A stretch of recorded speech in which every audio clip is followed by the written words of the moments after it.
So far, you've seen various examples of techniques for solving linear inequalities. Now we're going to look at a complete list of steps for solving linear inequalities that involve several steps to solve them. Step 1. Clear the inequality of fractions by multiplying both sides of the inequality by the least common denominator, or the LCD, of all fractions in the inequality. Step 2, use the distributive property to remove grouping symbols such as parentheses. Step 3, combine like terms on each side of the inequality. Step 4, use the addition property of inequality to write the inequality as an equivalent inequality with variable terms on one side and numbers on the other side.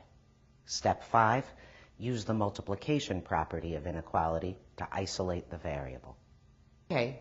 So let's look at this example. Here's an inequality that we're going to solve, and it's going to take several steps. The first step, which was to clear fractions, won't be necessary in this example because there aren't any fractions. Step 2 is to remove any grouping symbols, such as parentheses, which are in this example, using the distributive property. So let's distribute. I'm going to multiply 4 times x, which is 4x, and 4 times negative 3 is negative 12. So there's our left-hand side with the parentheses removed. Copy down the inequality symbol, and I'm going to distribute again on the right-hand side. 3 times 2x is 6x, and 3 times positive 2 is positive 6. And now, you can see that neither side has any parentheses on it anymore. We're ready for step 3. Step 3 was to combine like terms on each side of the inequality. In this particular example, on the left side, this is an x term. This term has a variable in it, but this is a constant term, so these are unlike terms, and there's no like terms to combine. And the same thing could be said for the right-hand side. There's no like terms to combine there. Now let's continue applying step 4 to get the variable terms all on the other side of the inequality. I want all my variable terms on the left side of the inequality, and on the right side here, I have a variable term 6x. I'm going to add its opposite, negative 6x, to both sides of this inequality. And when I do that, I get 4x minus 6x, which is negative 2x, is less than or equal to, the 6x minus 6x is 0, just less than or equal to 18. And now, our inequality is equivalent to the original one, but the left side is a single variable term, and the right-hand side is a single number. So we're ready for step 5, which is to use the multiplication property of inequality to isolate the variable.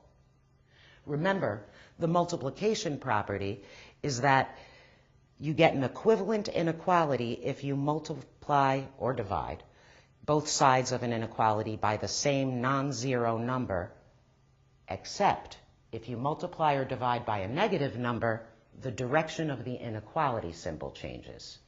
In this scenario, we do need to divide both sides by a negative number, negative 2, in order to isolate the x. So I'm going to write it this way.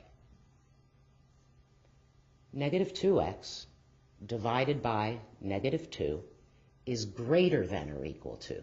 It's a very important thing, and it's an easy thing to forget.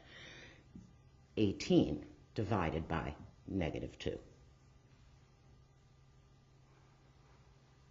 Negative 2x divided by negative 2 is x, and that's greater than or equal to 18 divided by negative 2, which is negative 9. And that's our solution. X is greater than or equal to negative 9. We could make a graph of the solution on a number line. I'll put 0 in the middle here. Let's say negative 9 is somewhere to the left of that. And x is greater than or equal to negative 9. Since it's greater than or equal to negative 9, we use a square bracket like this. And the values of x that are greater than negative 9 are everywhere on the number line to the right of that. And the graph would look like that. In interval notation, it's the interval from and including negative 9. Since I want to include negative 9, I use a square bracket here, and it's all the way to infinity. Always use a round parenthesis next to it.